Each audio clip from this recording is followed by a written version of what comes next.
Okay, so today we're going to focus on newborn care, and this will probably be a fairly lengthy voiceover. The first thing to think about with newborn care is the various adaptations that need to occur once the baby has been born and is adapting to life outside of the uterus. We're first going to talk about respirations. So initiation of respiration is a very key and very important consideration following delivery. So generally how this works is there's a chest recoil following delivery that initiates a passive intake of air, and once that's kind of following, then the active intake of air will occur. There's a decrease in pulmonary vascular resistance that occurs as those things are shifting, which makes lung compliance very important with establishing and maintaining respiration. So we need that elastic recoil of that lung tissue, which occurs with adequate surfactant. Some of the difficulties that can occur with respiration are related to some airway resistance and that high diaphragm that is seen in a newborn. The newborns do tend to be nose breathers. They can breathe through their mouth, but nasal occlusion will contribute to respiratory distress in a newborn. The normal rate for respirations in a newborn is 30 to 60 breaths per minute. It can be slightly higher initially. It may also be shallow and irregular, but it should be symmetric in that the abdomen moves at the same time as the chest, up and down. Periodic breathing can be normal in a newborn with pauses of up to 20 seconds. If it's greater than 20 seconds, then it would be considered apnea and not periodic breathing. Some abnormal considerations with breathing: anything that looks like dyspnea, central cyanosis, nasal flaring. Nasal flaring can occur as they're trying to really push some air in, chest wall retractions, expiratory grunting, as they're trying to maintain some pressure in the lungs, and then asymmetric breathing, so meaning the seesaw motion, the abdomen and the chest move opposite of each other.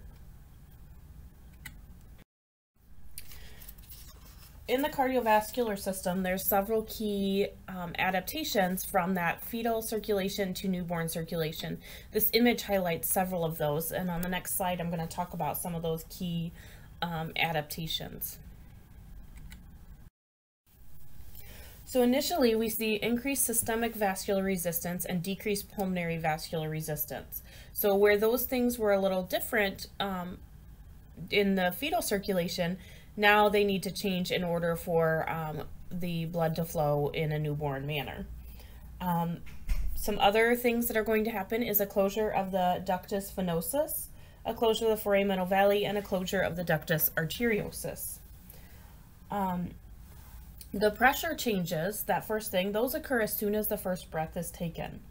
The ductus venosus, once that cord is clamped and severed, there is a functional closure of the ductus venosus, meaning that the blood will then perfuse the liver. Anatomic closure occurs within 2 months, and then this ductus venosus becomes known as the ligamentum venosum. So that occurs within 2 months, but functionally there's no blood flow through that as soon as the umbilical cord is clamped. The foramen ovale is functionally closed by around 1 to 2 hours after birth, and full anatomic closure of that does not occur until around 30 months. So prior to anatomic closure, there are times where the baby could be stressed and they could shunt temporarily through that foramen ovale.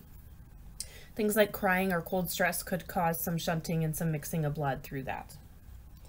The ductus arteriosus, initially blood from the aorta begins to flow into the pulmonary artery as a result of that decrease in pulmonary vascular resistance.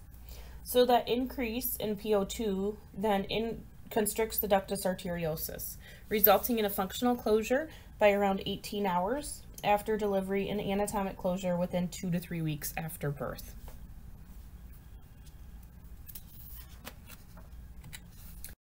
And again, you can see here how it looked prior to delivery and then what it looks like after. So you could see the patent ductus arteriosus and then the ligamentum arteriosus changing. And you can also see that as those changes happen, there's not as much mixing of blood, so you see more of the blue and red unoxygenated versus oxygenated blood that we typically see in people.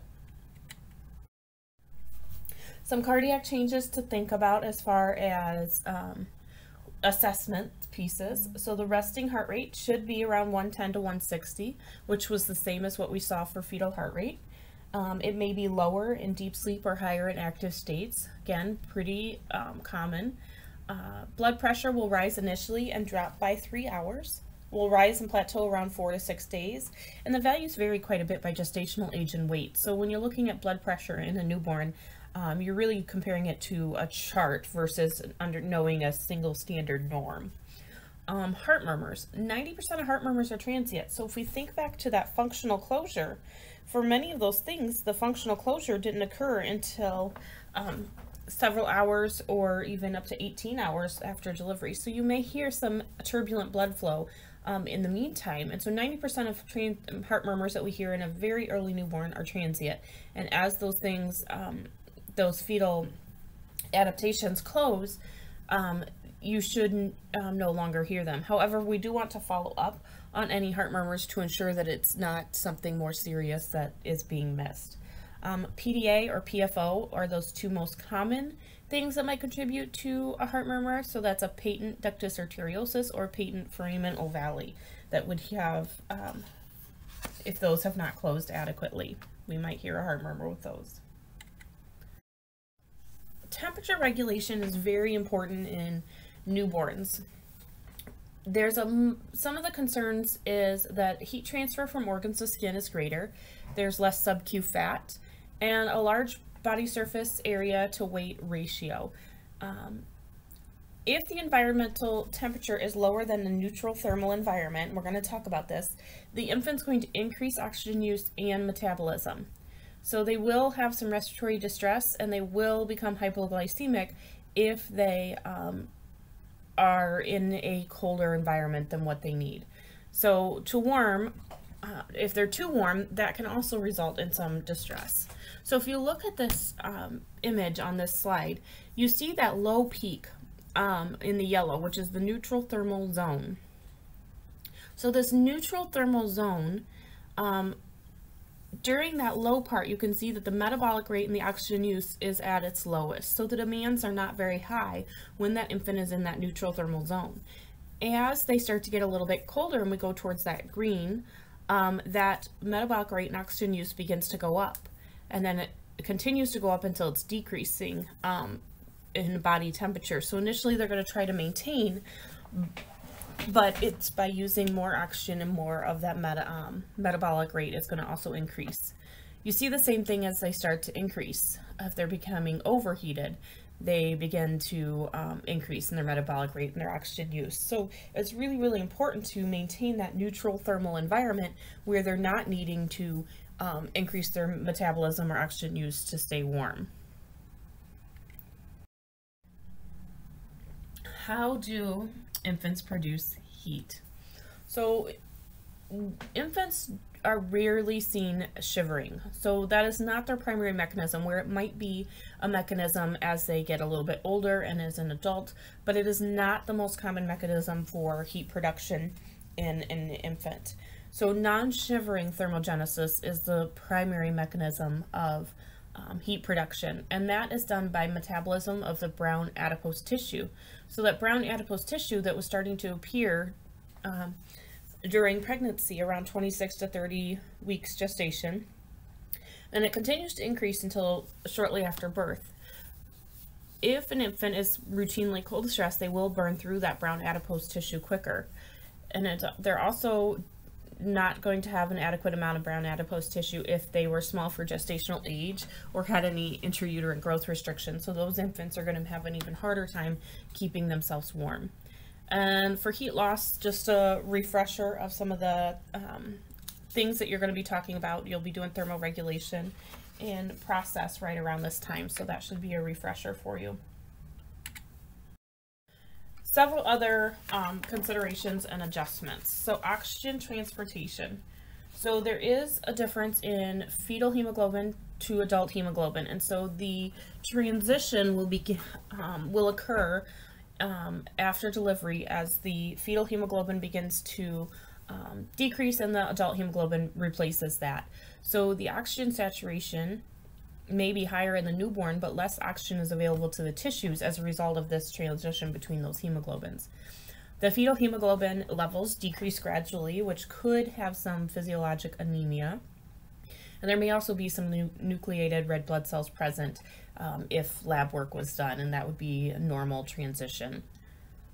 Coagulation, so there's no vitamin K in the gut at birth, so there's a decrease in clotting factors, and those adult levels aren't reached until around 9 months of age. So in order to help with the synthesis of clotting factors, vitamin K injection is generally given at birth to promote that. Delayed cord clamping can help with that circulatory transition. So we know when we delay the cord clamping, there is a little bit of extra blood that is the fetus gain or the newborn gains as a result of that. And so that little bit of extra blood that they gain with that delayed cord clamping up to 60 seconds can help with that physiologic anemia of the newborn and some of those other things to help protect them. Iron storage, as long as mom's iron intake was adequate during the pregnancy, the fetus should have enough iron storage in the liver to last for around 5 months. And after that time, that's right around the time they're ready for other foods. And they'll obtain iron from those other sources. Glycogen has been stored throughout gestation. You will see initially a drop in glucose levels initially after birth because they were getting the glucose from mom, and we need to establish feeding early so that they're not depleting their glycogen storage in order to meet their needs. Bilirubin is an end product of the red blood cell breakdown, and we talked about some of those things that are changing in those red blood cells and some of those adaptations. So in order to get bilirubin, there's some conjugation, which is changing of bilirubin into an excretable form. So there's indirect, which is unconjugated, and then we need it to be direct or conjugated bilirubin. The conjugated bilirubin is what can be excreted. The total serum bilirubin at birth should be less than 3, but the liver cannot always keep up the large bilirubin load due to less activity and a little bit of immaturity, which can result in some physiologic jaundice of the newborn. We'll watch a video to explain some of this in class. So there's 3 different kinds. So normal or physiologic jaundice occurs in about 60% of term and 80% of preterm infants. And so this just occurs because the liver is not keeping up with excretion. The time frame for this is that it would peak between 3 and 5 days. Breastfeeding jaundice occurs, it peaks around day 3, and it occurs about 12.9% of the time. And that's related to inadequate fluid intake or dehydration. So in those early days, while we're waiting for that milk to come in, the baby may not be getting as much fluid as they would otherwise. And so they may be at risk for breastfeeding jaundice. And then breast milk jaundice, this occurs later. This occurs much later peak at 2 to 3 weeks, and it's related for some bilirubin being reabsorbed from the intestine. And so for those infants, we hold the breast milk for a couple of days, and that goes back, that resolves, and then they're able to resume breastfeeding. Prevention of jaundice. So if we want to work, we want to make sure that things are being excreted.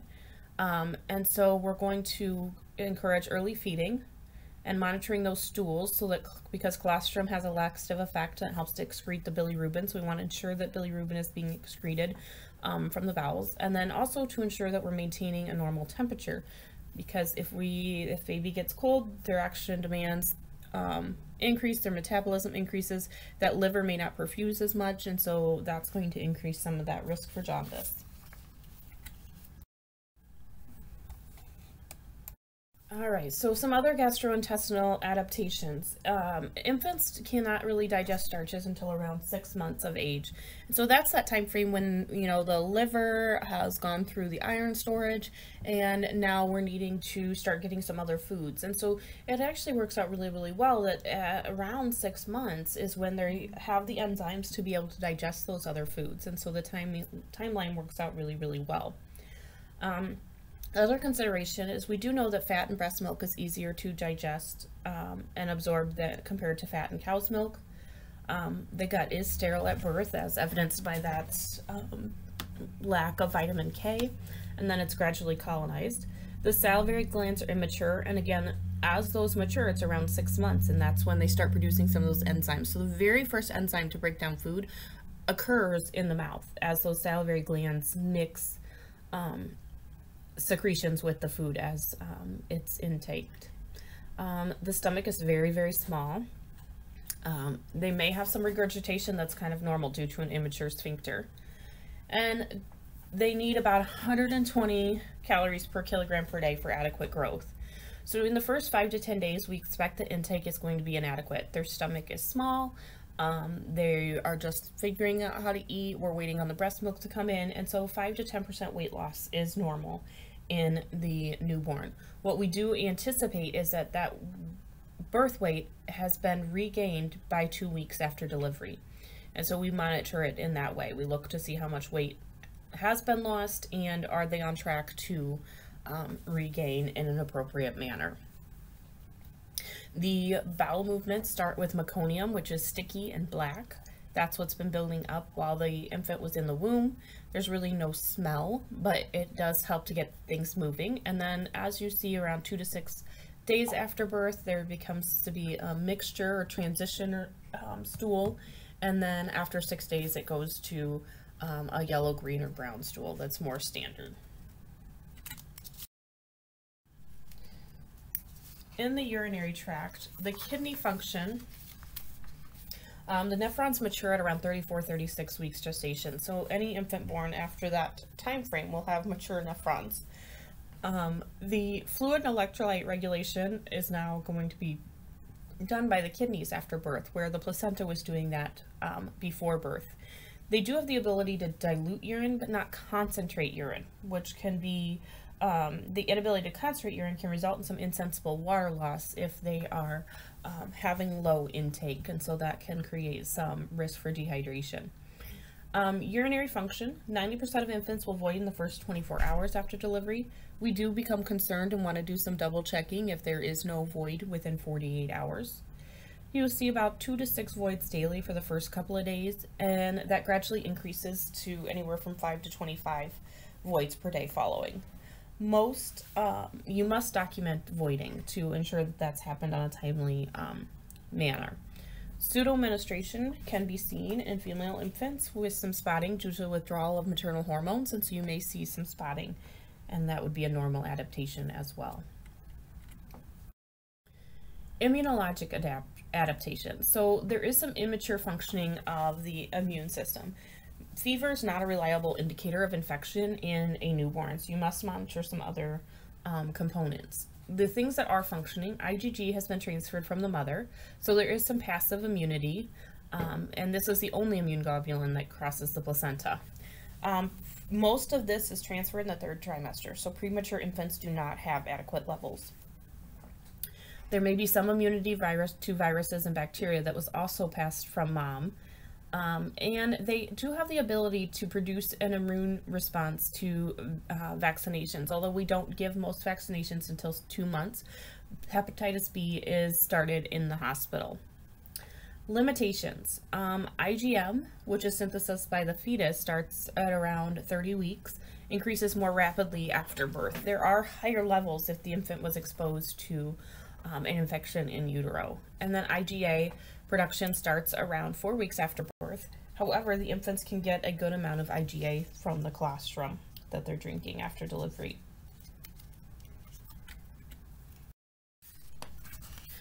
The neuronal organization and neurologic function really is still under construction, and this is continuing for several years after birth. The myelination continues even into adult life, so there's really an immature neurologic status that's going on. There are some reflexes that are normal, and I encourage you to look at your book to look at those normal newborn reflexes that we expect to see. Periods of reactivity. These are important to think about. So the first period of reactivity after birth lasts for around 30 minutes. The infant's awake, active, and has a strong sucking reflex. This is a great time to initiate breastfeeding. baby's alert and active and ready to do so. Following that first period of reactivity, there's going to be a period of inactivity to sleep, and this can last anywhere from a few minutes to a few hours. During this stage is when bowel sounds will become present, but you're not going to be able to get baby to nurse during this stage generally because they're very sleepy. After that, then you have the second period of reactivity, and that lasts a little longer, so 4 to 6 hours.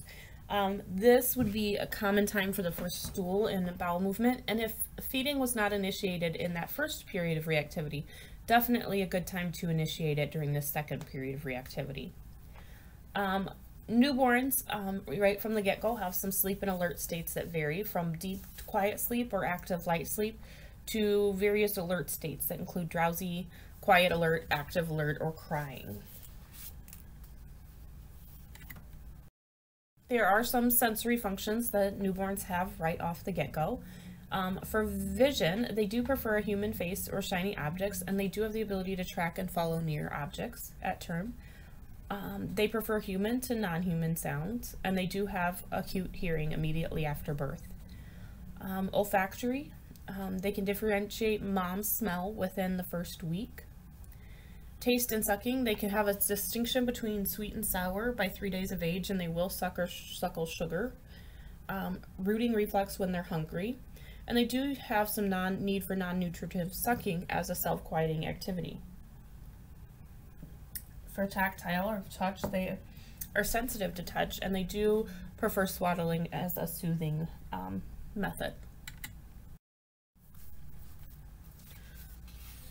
Alright, so let's talk about some of the alterations in the newborn.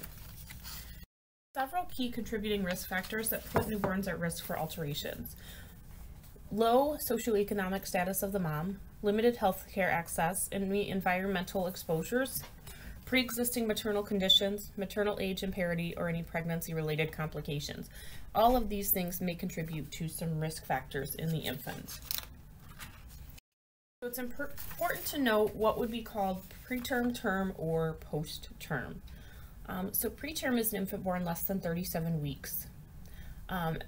Late preterm is just that 34 to 37 weeks versus the other early preterms.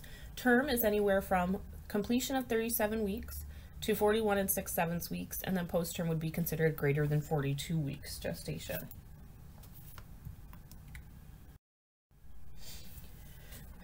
Size considerations. So this chart gives you, when we look at small for gestational age, appropriate for gestational age, or large for gestational age, it varies depending on how far along in the pregnancy they are. So you can see that on this chart. You've got the preterm, term, post-term on the bottom, and then the weight in grams on the side. So small for gestational age is any infant below the 10th percentile for gestational age based on the week's gestation. Appropriate for gestational age is any infants that fall between the 10th and the 90th percentile, and then large for gestational age would be above the 90th percentile.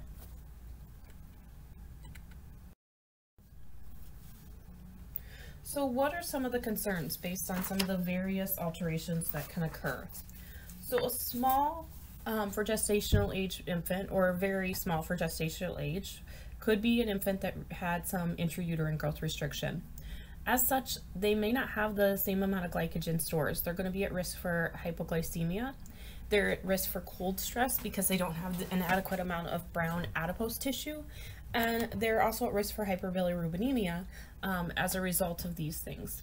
A large for gestational age infant could be at risk for a fractured clavicle that could have happened as a result of delivery. They're at risk for hypoglycemia as that glucose source is cut off from mom. They're still producing a good amount of insulin.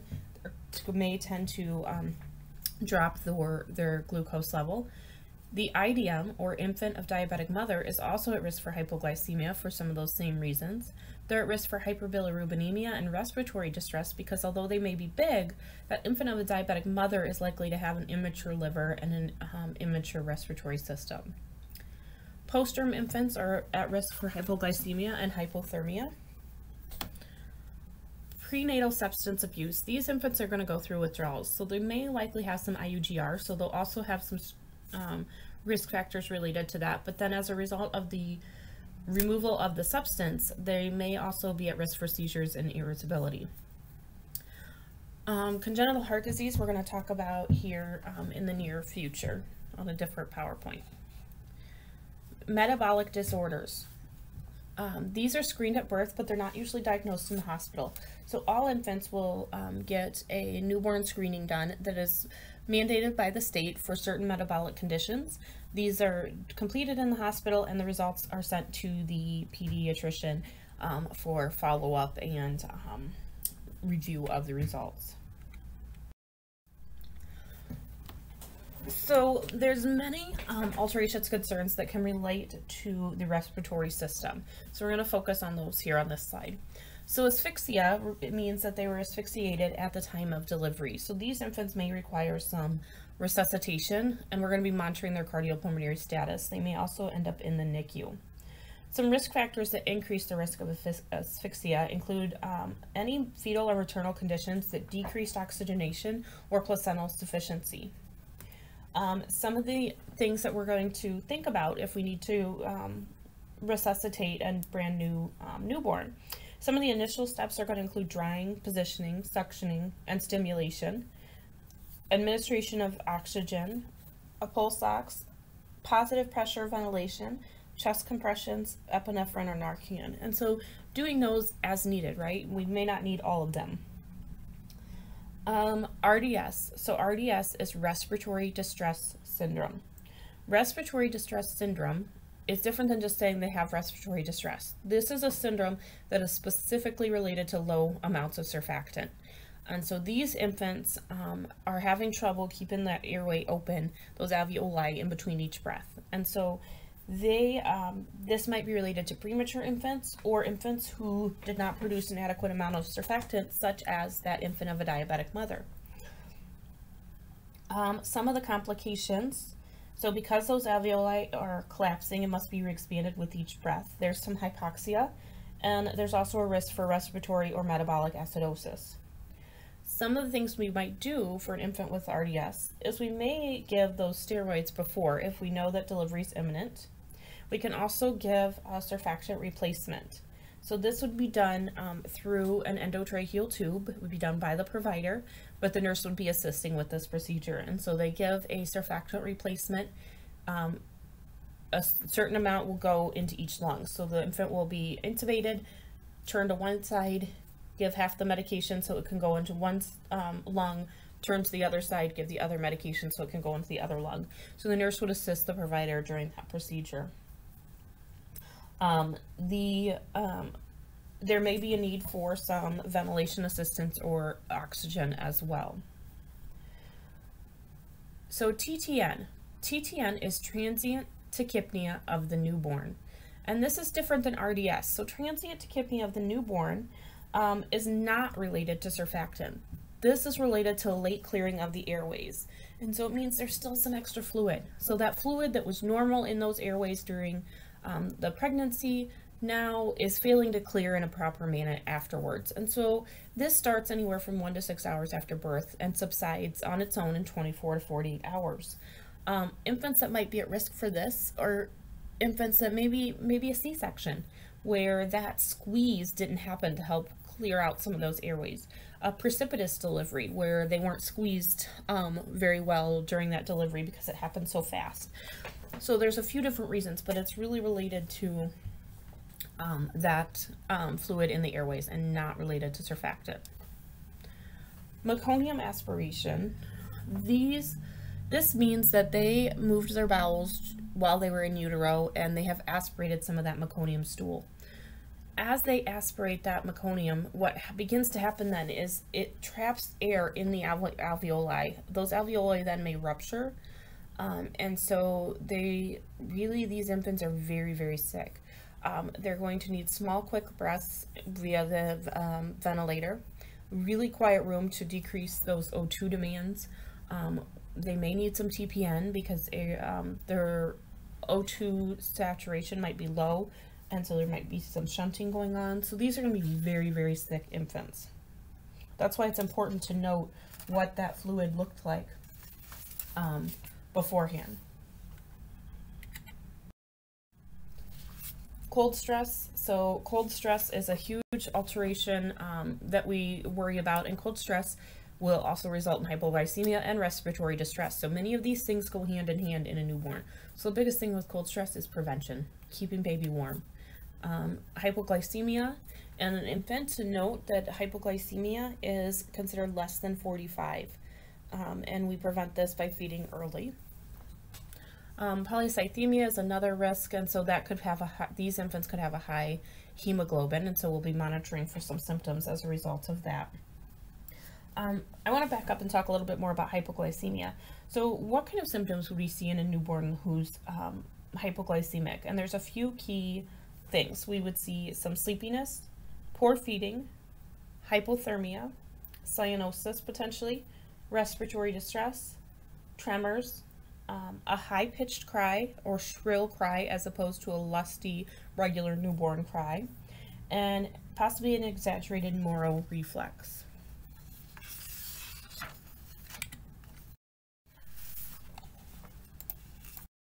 All right, so now we're going to move into talking about some of the immediate post-delivery care for the newborn.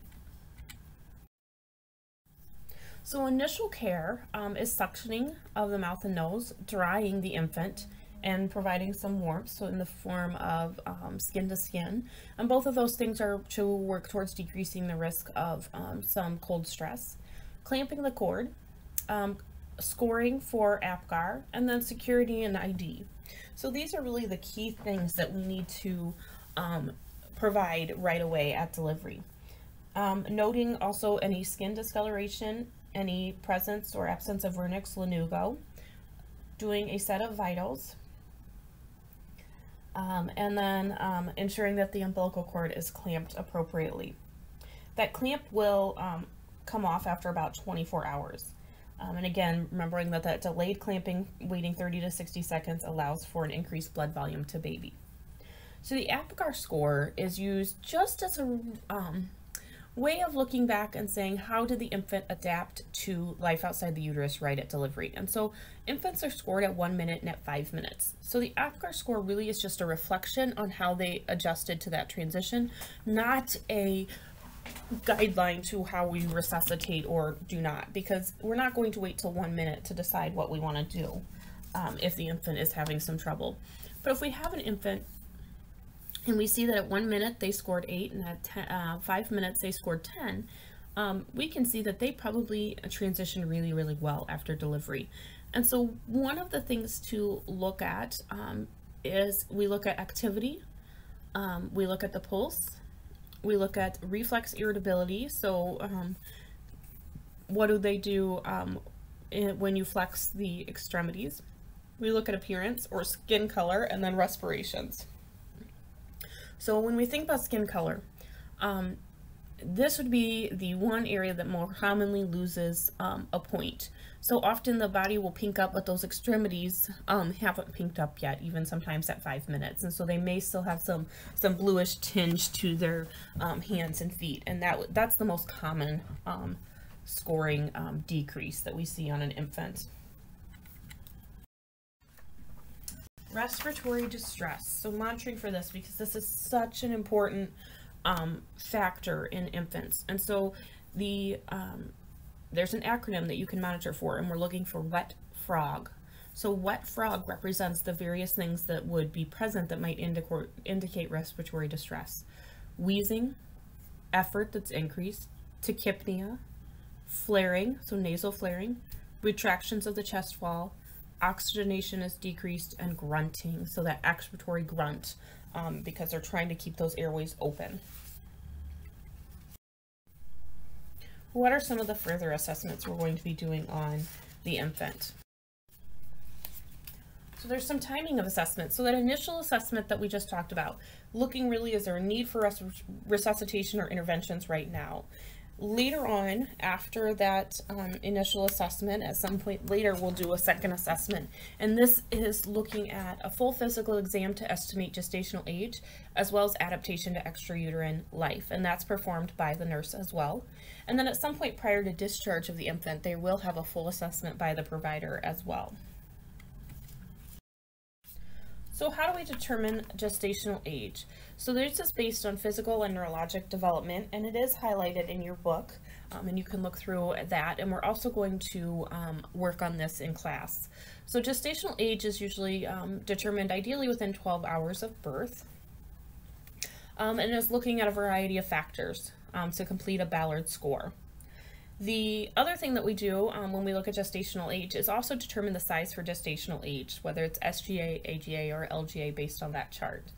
Length at times can be difficult to determine because of the flexed position of a newborn. And we also look at head and chest circumference when we do these assessments. When we're assessing the infant, the general appearance is going to be that the infant does have a head that it looks large for the body, and they'll be in a flexed position normally. Temperature is monitored every 30 minutes initially until stable for 2 hours, and then it's monitored every 8 hours thereafter. Axillary is the preferred method for temperature monitoring. A low temperature may indicate infection, and a warm temperature may indicate too many blankets or a warm room. Their skin characteristics, so it should have a pink tinge, as you can see in this picture. Central cyanosis is abnormal, but initially you may have the acrocyanosis, as you can see in this picture, that the hands are still a little bit blue. There's some skin variations, and some of these you may see more than others. Mottling and Harlequin sign, these things are related to just that transitionary stage of circulation, and these are temporary. They're not seen all of the time, but again, noting that they would be temporary and they'll go away on their own. Jaundice, or that yellowing skin, again occurs in 60% of term infants and 80% of preterm infants for physiologic jaundice. Erythema toxicum just looks kind of like some acne that might be over the variety of areas of the body. You see here it's on the back side. Milia as baby acne that you might see on the nose. Vernix, and you see that cheesy substance there. That kiddo looks like he was probably a little premature because there's still a lot of vernix. Mongolian spots may be a normal adaptation in darker skinned infants, and they're very important to document as they can look like bruises. And we want to make sure those are documented early on.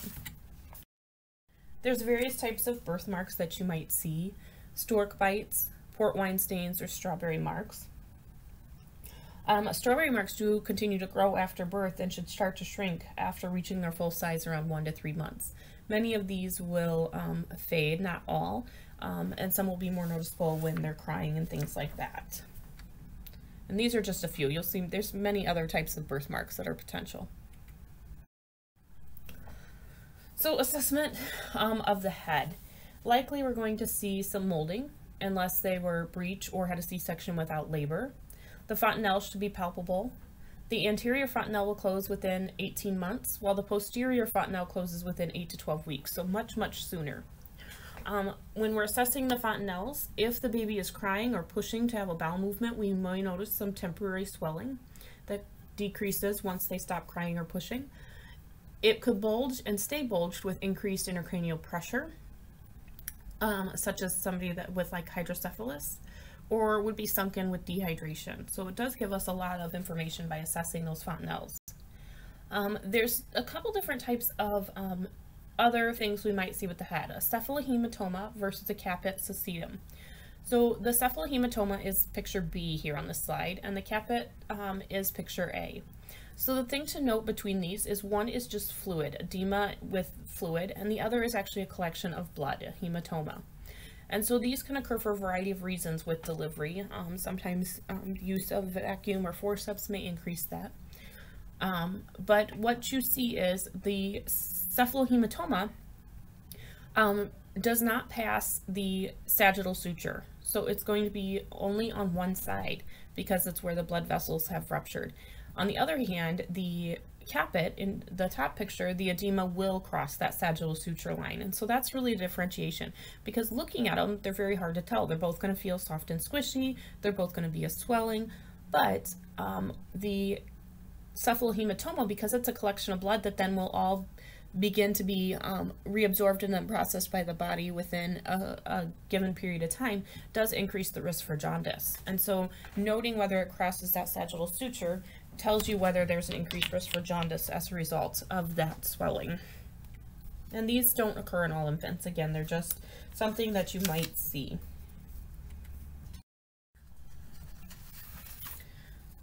When we're looking at the face, we need to look for symmetry or any paralysis. Sometimes you may see some paralysis like if it's an LGA baby and it was a large delivery. Noting that the nose is small and narrow, we want to ensure that the nose is patent. When we assess the mouth, we're looking for any precocious teeth, any tongue-tied appearance, looking for an intact lip and palate, so actually inserting your finger and palpating the soft and hard palate. Eyes, it's important to note that eyes are blue or blue-gray at birth unless the infant's dark-skinned. Eye color is not established until sometime between 3 months and a year, so most infants are born with blue or blue-gray eyes. The eyelids may be edematous after delivery. Erythromycin is generally, we want to administer that within 1 hour for prophylaxis against bacterial infections, primarily those STIs. There may be some strabismus that's transient, and tear ducts may be immature, so they may not cry tears when they cry. The ears are going to be soft and pliable. We're looking for low-set ears that may be indicative of a chromosome abnormality. We do complete a hearing screen prior to the newborn leaving the hospital, and that's just done early so that we can intervene as needed. A newborn can raise their head slightly when they're prone, and this is normal for all newborns. They also do have a little bit of head lag though when they're pulled from supine to sitting, so they don't have great control, but they do have some. We want to assess for a clavicle fracture, which would be demonstrated by a lack of straightness and smoothness. And that infant would have an abnormal moral reflex because they're not going to move the arm on the side that's fractured. And so that might be our first clue that they have a fractured clavicle. Assessing for symmetry in the chest, noting that the breasts may be enlarged, again, due to some of that maternal hormones, and there may be some whitish discharge as well. Their cry should be lusty and strong, versus abnormal would be a high-pitched or shrill cry like you might see if they're hypoglycemic. Respirations, assessing for any respiratory distress via wet frog. When we're assessing by body system, we want to ensure that we do an apical pulse on infants, and we're going to listen for a full minute to also assess for any transient murmurs or abnormalities in that heart rate. Peripheral pulses are assessed bilaterally and compared side to side. Blood pressure can be difficult to assess due to movement, so while they're asleep might be a good time to do it, and if we suspect any congenital heart disease, it would be measured in all 4 extremities. The abdomen, we want to be sure we auscultate before we palpate, and noting that bowel sounds usually are present within 1 hour, sometime during that period of inactivity to sleep. Evaluate the number of vessels in the umbilical cord, noting that it will fall off within 7 to 10 days, and if there's any bleeding or foul odor, that would be abnormal. When we're assessing the genitals and the anus, we're going to determine if the size is appropriate for gestational age via that Ballard table. Checking for testicular descent, verifying that the anus is patent, and often that can be done by doing a rectal temperature for that very first initial temperature, and knowing that meconium is usually passed in the first 24 hours. Brachial palsy might be present from any birth trauma, and again, you would note no moral on that side that would be impacted, and that's a risk of some shoulder dystocia. We're going to look for any webbing, polydactyly, clubfoot, or other abnormalities. And polydactyly is actually fairly common. Ortolani or Barlow maneuver to check for hip instability or dislocation, and these would be performed by the provider. Assessing for any dimples, nevus pilosus, which is a tuft of hair right over the lower part of the spine that may be indicative of an occult spina bifida. We would assess the neurological status by looking at the various reflexes that should be present in a newborn. When we think about newborn behavior, Brazelton is the method of looking at a few different things. So we do know that newborns have the ability to habituate. So this means that they will have a diminished response to repeated stimuli. So think about maybe not needing to keep the house quiet for the infant to sleep. If they're used to hearing their older brothers and siblings running around while they're sleeping, they will diminish the response to that same stimuli over time and habituate to it and be able to sleep through that. They do have an orientation to visual and auditory stimuli. They do have some motor activity or body tone response to stimuli. There's a variation in frequency of alert states. They do tend to participate in some self-quieting activities, hand to mouth, sucking fist or tongue. They may need some outside consolation. And they do have a need for and a response to being held or cuddliness. So they're used to being right there with mom, right inside mom. They hear her, they feel her, and so that they do have a need for that after delivery. So again, we're going to kind of summarize some of these initial interventions that were performed by the nurse right after delivery. So again, looking at the airway essentially is the very first thing, monitoring those vital signs, keeping in mind thermoregulation, the need for vitamin K and eye prophylaxis, monitoring for any distress with color changes or respiratory difficulty, ensuring that that first feeding happens early, and monitoring for signs of hunger, as well as promoting attachment. So some of the things that we would do, the bath would be delayed due to needing to wait for some thermoregulation to really happen. And so often we wait until after 24 hours in most settings to give that first bath. When we give the vitamin K, it's a 27 gauge half-inch needle within 1 hour of birth, and it's in the vastus lateralis. And the eye prophylaxis is most commonly done with erythromycin, and we do that within 1 hour of delivery as well. So the golden hour tends to be, that's that fourth stage of labor that we talked about, and it's that time frame where there's some very a need for mom to really adjust physiologically, as well as a need to promote that parent-infant interaction.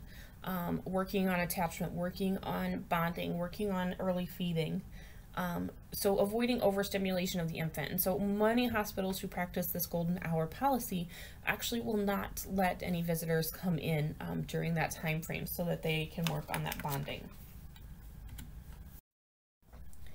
Care following transition. So some things, you'll always see a bulb syringe kept close to that infant so that can be used as needed.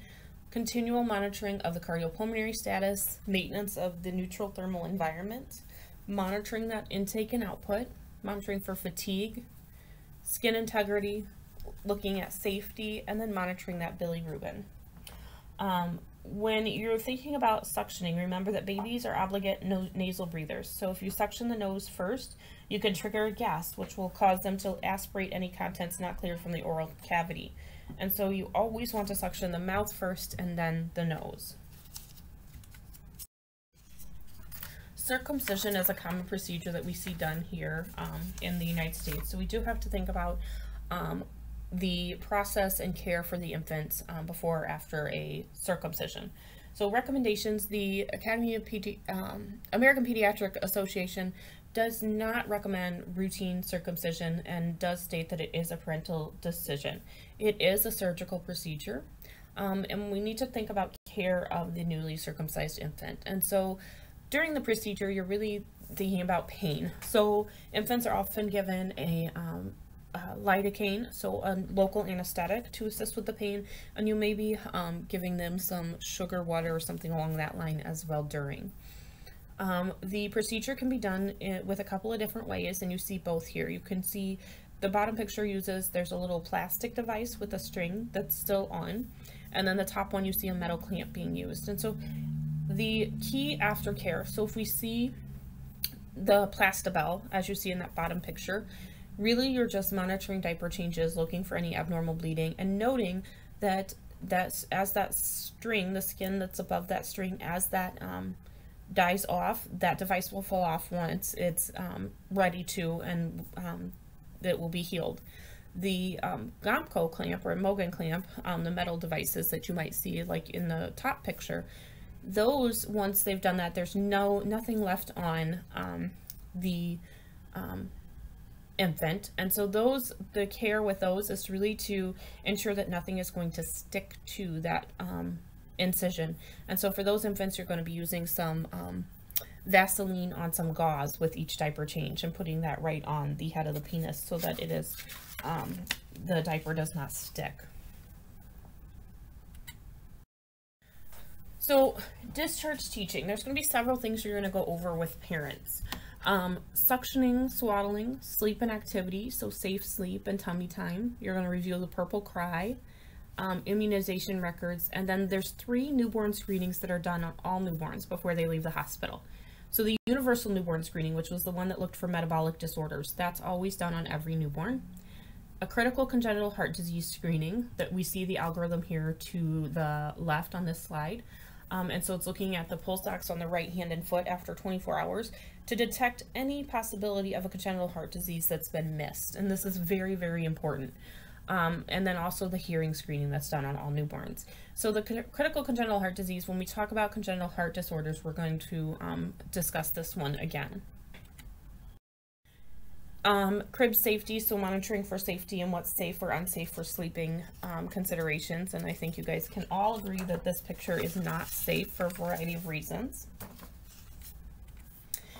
The period of purple cry. So this period of purple cry is talked about because of the risk for shaken baby syndrome and the need to prevent that. And so what we need to recognize in order to understand some of these things is that there's some normal crying that can happen. And so purple is the acronym that we use for the period of purple cry. And period means that the crying has a beginning and an end. So this purple, the peak of crying, it's unexpected, it resists soothing. They may have a pain-like face, it's long-lasting, and it generally occurs in the evening. So knowing what the acronym is for purple. The difference between this and something like colic is the lack of GI symptoms that go along with it that you would see in colic.